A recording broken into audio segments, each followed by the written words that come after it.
सबसे पहले तो सर मैं अपने दुख का इजहार करना चाहूँगा और आप फिर भी सर 50 मिनट लेट आए। आई थिंक पीपी का ही चेयर बना था।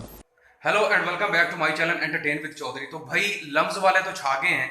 हमारे caretaker prime minister Anwaarul Haq Kakar साहब से क्या कड़ाकेदार सवाल पूछे हैं।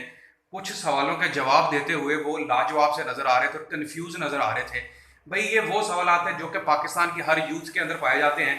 यूनिवर्सिटीज़ के अंदर बैठे स्टूडेंट्स, कॉलेजेस के अंदर बैठे स्टूडेंट्स और यूथ जो है वो जानना चाहती है कि हमारे मुल्क के अंदर क्या हो रहा है, हमारे मुल्क के साथ हशर क्या किया जा रहा है। और मैं समझता हूँ बहुत ही कमाल के सवाल थे। सबसे जो इंटरेस्टिंग क्वेश्चन मुझे लगा वो ये था कि जब वो एंटर होते हैं और एक बच्चा उठ के ये कहता है और आप फिर भी सर 50 मिनट लेट आए। कि भाई आप 50 मिनट लेट हैं, आप 50 मिनट लेट हैं, क्या आपको ख्याल नहीं है कि हम स्टूडेंट्स हैं और हम अपनी पढ़ाई छोड़कर बैठे हुए हैं। भाई appreciated, I would like to really appreciate all these questions. और मैं चाहूंगा कि इस तरह के सेशंस होने चाहिए पाकिस्तान के अंदर। बल्कि पार्लियामेंट के अंदर एक कानून पास होना चाहिए जिसमें ये कहा जाए कि भाई जितने भी एमएनए एमपीएस हैं वो अपने मुतलका हल्के की यूनिवर्सिटीज़ कॉलेजेस के अंदर कोई ना कोई सेशन रखेंगे। इससे दो फायदे होंगे। एक तो कॉन्फिडेंस मिलेगा बच्चों को और उनके सवालों के जवाब मिलेंगे।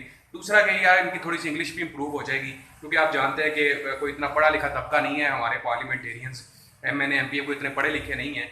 तो ये सेशंस होने चाहिए। और एक और जो सवाल पूछा जो कि बड़ा इंटरेस्टिंग मुझे लगा वो ये था hold elections in 90 days. Why haven't we held elections yet? कि एक बच्चे की तरफ से पूछा गया कि क्या पाकिस्तान के अंदर फेयर एंड फ्री इलेक्शंस होंगे, क्या शफाफ इलेक्शन होंगे। तो उसके जवाब में उन्होंने कहा कि ये इलेक्शन कमीशन का काम है। भाई इलेक्शन कमीशन का तो काम है, लेकिन गवर्नमेंट का भी काम बनता है कुछ ना कुछ। फिर एक बच्ची ने सवाल पूछा measures would you as a caretaker government avoid all the unconstitutional और कि सर जो इलेक्शन, एक बच्चे ने जो सवाल पूछा कि भाई जो इलेक्शन कराची के अंदर हुए थे जिसमें पीटीआई और जमात इस्लामी शायद विन कर रही थी, लेकिन हम 9 मई की मजम्मत तो करते हैं, लेकिन उसके बाद जो मेयर सेलेक्ट हुआ था वो पीपी का सिलेक्ट हुआ था। तो ये इस तरह के क्वेश्चन थे जो कि उनको लाजवाब कर रहे थे। लेकिन भाई बहुत ही अच्छा उन्होंने आंसर भी किया और मैं उनको भी अप्रिशिएट करता हूँ काकड़ साहब को। अनवारुल हक काकड़ हमारे केयरटेकर प्राइम मिनिस्टर हैं कि भाई उन्होंने जवाब दिया और कम अज़ कम उन्होंने सेशन तो ज्वाइन किया। ये मैं आपको बता दूं वो केयर टेकर है और केयर टेकर का जितना काम है वो निभा रहे हैं, क्योंकि आप जानते हैं कि चौकीदार जो है वो घर का कभी भी मालिक नहीं बन सकता। जो रखवाला होता है वो रखवाला ही होता है। तो इन्होंने भाई अपना टाइम पूरा करना और चले जाना है।